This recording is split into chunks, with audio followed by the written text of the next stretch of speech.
El tema que tengo en el TFM es la reconciliación. Hice primero un estudio bíblico exegético, ya lo contaré ahora, ya que se ve ahí. La iglesia reconciliadora no es un concepto más. Yo le llamé así porque cada uno define si esto no es un concepto más y puede ser el concepto que cambie nuestra existencia. Si quieres cambiarle tú, Narcis. ¿Es tan importante la reconciliación? Dale hacia adelante. Esa es la pregunta que yo me he hecho muchas veces. ¿Otro más? Vamos a ser muy ágiles. Hay una frase que me gustó mucho que le dijo Mariano Rajoy a Pablo Iglesias. Dice, cuanto peor para todos, mejor. Mejor para mí el suyo, beneficio político. Una frase muy profunda, pero lo que le quiso decir Mariano Rajoy a Pablo Iglesias es, usted se alimenta de la crisis. Y la reconciliación y mi tema se alimenta de la crisis. Dale adelante, por favor. Ahora, la crisis es un estado permanente en el ser humano, quieras o no. No es un fatalismo, es realismo. Más que eso, es Biblia. Ya te lo digo yo, vivimos un estado permanente de crisis de aquí hasta que venga la segunda venida de Cristo. Ya está. Entonces, la crisis funciona y existe. Cuando existe la crisis, existe la reconciliación. Mientras que haya crisis, hay reconciliación. Entonces, ¿es necesaria la reconciliación? ¿Es importante? Por supuesto. ¿Cuándo es importante la reconciliación? Siempre. ¿Hasta cuándo? Hasta que venga Jesús. Es muy sencillo. La reconciliación se define de esta manera. Dale hacia adelante, por favor.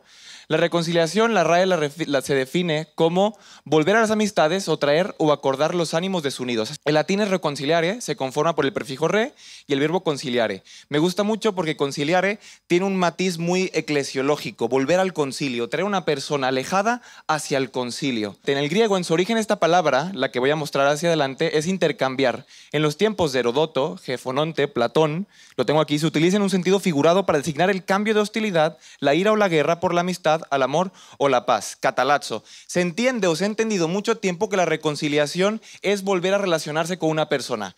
Yo me peleo con mi novia, yo me reconcilio, por lo tanto volvemos a tener una relación. No, eso no es la reconciliación. La reconciliación se define como traer un estado de novedad de paz, un estado nuevo de paz. Ahora, si la relación tiene que seguir hacia adelante, no lo sé, pero sí tiene que haber paz en esa relación.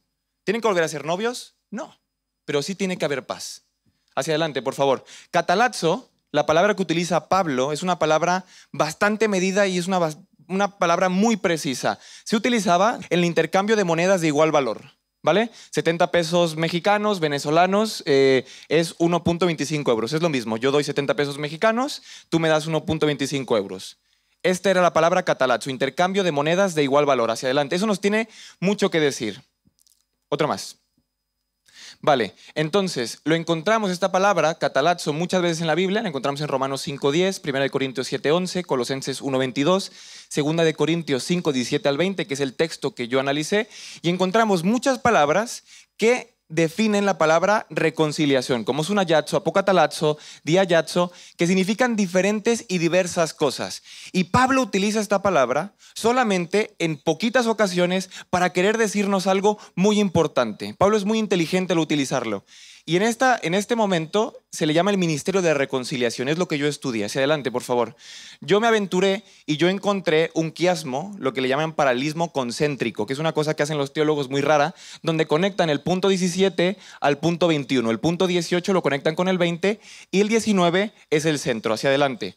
Por tanto, lo que en este texto es el texto más famoso donde dice, por si alguno está en Cristo, ¿es nueva qué?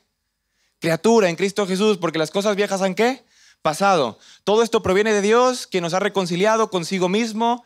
Esto es que en Cristo, etcétera, nos pide que gritemos, donde dice, aquí somos embajadores, al que no cometió pecado alguno, etcétera. Ahora, lo más importante es que yo, en mi estudio, yo primero hago un estudio exegético bíblico y después hago un estudio sociológico, psicológico, antropológico de la palabra reconciliación, sobre todo en los lugares como Colombia, Chile, Salvador, lugares que han estado en guerra, Kenia, África, y la mayoría de las investigaciones coinciden que hay 3 puntos importantes en el proceso de reconciliación. Eso lo veremos después, que es la verdad, la justicia y el perdón. Y hace un proceso. Y todos ellos coinciden en un punto importante. ¿Ya te has adelantado? Muchas gracias. Coinciden en un punto muy importante que es el diálogo, ¿vale? Vamos a leerlo algo así. La reconciliación siempre tiene como resultado algo nuevo. Esa es mi investigación que yo hice, ¿vale? No pasa nada. Lo que sigue diciendo es que aparte la reconciliación siempre tiene que ir, voy hasta el final, siempre va unida a la justicia y está peleada a la impunidad. Perdonar y reconciliarse no es olvidar. No puedes olvidar para reconciliarte. Eso no puede ser. la verdad es importante, ya te lo explicaré después. Ahora, después, las comisiones de reconciliación también es un ejemplo bíblico, porque Pablo dice, somos embajadores, ir a reconciliar al mundo, hacer comisiones de reconciliación, ya lo explicaré después. Dios protagoniza y dirige el proceso de reconciliación. Él es el protagonista, tú no haces nada en ese proceso. Y el centro se identifica la verdad como Cristo y el perdón se resalta por arriba de todo, hacia adelante. Este tema, bueno, el diálogo ya lo hablaremos después, hacia adelante. ¿Qué te quiero decir con esto? Cuando Pablo en Catalazzo te dice que somos como una misma moneda, eso significa que tú y Cristo tienen el mismo valor. Lo vuelvo a repetir. Para Pablo, tú y Cristo tienen el mismo valor. La iglesia tiene el mismo valor todos y Cristo y tú tienen el mismo valor. Porque para que se dé la reconciliación, la balanza siempre tiene que estar igualada. ¿Estás conmigo? El perdón, para que se dé el perdón, la balanza siempre tiene que estar igualada. Por tanto, lo tengo que explicar. La justicia, cuando hablamos de justicia, hay dos tipos de justicia, retributiva o restaurativa. Cuando hablamos de una justicia retributiva, lo que hacemos es castigar a la víctima, esos tres actores, castigamos al victimario, perdón, de tal manera que se iguale con el daño que ha hecho la persona. Por tanto, si yo te engaño a ti, yo te voy a expulsar de la iglesia 1 año, así igualamos la balanza y se da el perdón. ¿Estás conmigo? Esa es la justicia que generalmente implementamos, retributiva. Hay tres actores en todos los procesos de reconciliación, que es la víctima, el victimario y el tercer actor, que puede ser el Estado, que puede ser Dios, que puede ser una comisión especial creada para esto, o puede ser la iglesia. Y esa es la propuesta que yo te traigo. Hacia adelante, por favor. Ahora, este es el proceso que tiene que llevarse a cabo, ¿vale? La reconciliación tiene 3 puntos, como te lo dije, la verdad, la justicia y el perdón. ¿Qué es la verdad? La verdad es el establecimiento de que la persona cuenta su testimonio en una comisión donde se dialogue, que es muy importante el diálogo, la víctima establece lo que le ha pasado, qué es lo que ha ocurrido en su vida y el victimario también hace lo mismo. Ellos establecen una verdad comunitaria. Esta verdad comunitaria lo que va a hacer es que la víctima se sienta reconocida en el daño que le han hecho. ¿Vale? Es muy importante la verdad. Es muy importante el establecimiento de la verdad. La justicia lo que hace, yo te ofrezco una justicia restaurativa, que es la relación entre el diálogo de la víctima y el victimario que los lleven a la restauración de la relación, donde prime ese diálogo transformador como se llama. Y al último llegamos al perdón, que es otro proceso muy difícil, donde tienes que estar consciente que la persona que te ha dañado, tú tienes que perdonarla como un proceso de liberación ya casi hasta egoísta, para liberarte tú de una carga. Pero todo esto te da siempre algo nuevo, una relación nueva, un estado nuevo. Por ejemplo, Colombia. Colombia tuvo la guerrilla. Después de que acaba la guerrilla en Colombia, pasa un proceso de reconciliación muy complicado, un proceso largo, y después tuvieron que crear un estado nuevo en Colombia. Si no creas un estado nuevo y lo que haces es reciclar, te equivocas. ¿Estás conmigo? Hacia adelante, por favor. ¿Esto qué te quiero decir? Tenemos este texto que ya lo leyó Alexandra, Hechos 2, 44 y 47. Tenemos 5 puntos que se desprenden de esto, que es la evangelización, el discipulado, la comunidad, la adoración y el ministerio. Estos tienen que estar debajo de la reconciliación. La reconciliación es la base de la iglesia que yo te voy a proponer. Hacia adelante. Ahora, la pregunta es, ¿cuál es el centro de la iglesia? El centro de la iglesia ya no va a ser Dios. El centro de la iglesia es el hombre. Y tú me dices, ¿qué me estás diciendo? Pues sí, te lo estoy diciendo. El centro de la iglesia es el hombre. Cuando yo pongo en la iglesia al hombre como el centro, yo ya no voy a adorar a Dios como un acto principal de adoración lateral y lineal. Yo voy a la iglesia a compartir con el hombre, a buscar su comodidad y con eso estoy poniendo a Dios en el centro. ¿Estás conmigo? Cuando yo pongo al hombre, yo pongo a Dios en el centro, pero el hombre es el centro de la iglesia.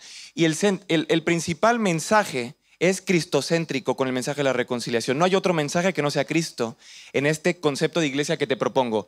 Vale, la reconciliación. ¿Qué te estoy diciendo yo? En esta iglesia reconciliadora, lo que tiene que primar es el diálogo y tienen que dejar de contarte rollos en la iglesia. Lo que prima es el diálogo. Por ejemplo, un cambio de liturgia. La escuela sabática es importantísima que dialoguemos de cuestiones bíblicas, pero también 15 minutos, como lo estamos haciendo ahora, en lugar de un sermón de media hora, y después tener un foro de diálogo sobre lo que se hable. Cuestiones sociales, cuestiones que tengan que ver con el carácter, cuestiones que tengan que ver con la convivencia. Además, la iglesia va a tener el mensaje central que es Cristo, pero va a procurar ser mediador y acompañante en el proceso de reconciliación de los cristianos. La iglesia tiene un objetivo: acompañar en el proceso de reconciliación que cada cristiano está llevando con Dios, para traer un estado de novedad, de paz. Además, lo que está haciendo es que cada cristiano lo hace, ayuda y reinterpreta la disciplina cristiana, porque la disciplina cristiana no es retributiva, ahora va a ser restaurativa, y va a cuidar mucho esto, no exiliando, sino uniendo más a las personas que han hecho daño, y lo que va a hacer es participar en la sociedad, siendo una iglesia relevante, haciendo, por ejemplo, que Alcohólicos Anónimos se reúnen en las iglesias, hacer comisiones de la paz y reconciliación en la zona donde estén, haciendo, por ejemplo, charlas o grupos de apoyo para padres divorciados, haciendo hijos drogadictos, haciendo charlas o comisiones donde haya personas que se reúnan semana a semana con un psicólogo. Esas cuestiones son relevantes. ¿Para qué? Para reconciliar a la sociedad de todos los conflictos y crisis que tiene. Hacia adelante, por favor. Ahora, la reconciliación en cada persona, yo te hablo de una relación, no una religión. La religión tiene una cuestión importante, pero tiene que ser secundaria. La religión es una herramienta para acercar mi relación, ¿vale? La verdad, y estos 3 puntos me gustaría tener más tiempo, pero es muy importante porque la verdad, ahora yo oro para establecer una verdad con Cristo. Yo reconozco lo que me está pasando a mí. Por tanto, Cristo me da su verdad, que es Cristo Jesús. Hacemos una verdad colectiva y yo así oro, tengo mi devoción y aparte el testimonio es una parte muy importante de este concepto de iglesia. Hablamos de la justicia, nunca impunidad. Si hablamos de una justicia central en Cristo, donde se nos da la justicia. Y por último, el perdón sustituye la culpa por la responsabilidad. La iglesia con este concepto tiene que renovarse constantemente. Hacia adelante, por favor. Estamos terminando. Ahora, institucionalmente, porque para todos tengo. Hablamos de crear una comisión de la reconciliación y perdón. No podemos en nuestra iglesia tener crisis como las que tenemos y no tener una comisión de verdad y reconciliación. No podemos estar peleados y de repente mandar a unos cuantos pastores simplemente para que den unas charlas y se cree que el problema está zanjado. Eso no puede ser. Se tiene que hacer una comisión de verdad y reconciliación seria, con personas preparadas que vayan a poder apagar los fuegos y sobre todo restaurar y crear relaciones nuevas. También eso nos va a ayudar en la transparencia que tiene. Eso va a ayudar a que la unión, la institución religiosa se manifieste y los miembros y la institución religiosa estén conectados y se den cuenta qué está pasando en esa institución. Eso nos ayuda también en esa conexión. Y por último, y lo más importante, me gustaría que, por ejemplo, la próxima vez o el próximo año que haya manifestaciones por toda la violencia de género, que mi iglesia, la institución religiosa, pusiera un sellito en su página de internet o un manifiesto político. ¿Por qué no en el periódico? La iglesia, chalala, estamos apoyando este movimiento sin mojarse tanto, pero que apoye, que se meta, que sea socialmente relevante. Eso hace una iglesia reconciliadora. Eso hace que una institución se renueve constantemente, porque se da cuenta que por medio de la crisis que existe, que hay una crisis inherente entre las iglesias adventistas locales y la institución. Y finalmente hace falta un proceso de reconciliación donde genere algo nuevo. Por último, dejo esto, que la iglesia, y de verdad, es que me gustaría mucho que te quedaras con esta frase: la iglesia no necesita un cambio de forma, no hablemos más de ello, no nos desgastemos hablando más y música, tonterías, sino necesitamos un cambio de fondo, amigos míos, de forma, porque finalmente hay iglesias que cambian su liturgia, que le quitan algunas cosas, que ponen un grupo de worship muy guay, que ponen esto, y siguen siendo igual. Es la misma iglesia porque no ha cambiado de fondo. Simplemente es una iglesia más bonita, más fresca, y tú dices, bueno, me encanta tu frescura, pero sigue siendo lo mismo, porque no has cambiado tu fondo. El concepto de iglesia que tengo muy desarrollado, que si alguien quiere después hablamos de esto, se puede aplicar a una iglesia tradicional, neutral y progresista. Tiene una aplicación a todas las iglesias, porque aunque la iglesia se vista de seda, iglesia se queda. Hasta que no cambia su fondo, y realmente el fondo que yo propongo para cada iglesia es la reconciliación. Son estos 3 puntos, que es la verdad, la justicia y el perdón. Es un concepto muy completo. En algún momento, si quieren invitarme a sus iglesias, puedo ir a hablar sobre esto, y tiene una aplicación que de verdad tiene resultados muy buenos, podría tener resultados muy buenos. Así que eso es todo. Muchas gracias.